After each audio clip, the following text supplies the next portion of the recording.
Magandang araw, ako po si Maricar Gumaging at ito ang aking output number 4.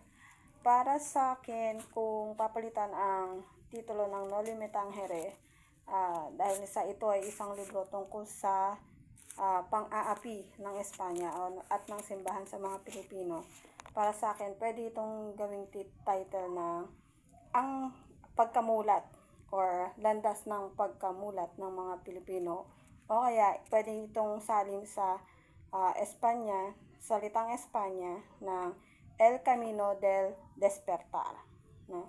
Dito kasi pwedeng sumasailalim kasi dito yung proseso ng pagkamulat nating mga Pilipino at ng mga tauhan at ng bayan sa mga katiwalian tsaka mga kaapihang dinudulot ng simbahang Katoliko tsaka ng Espanya sa kanila.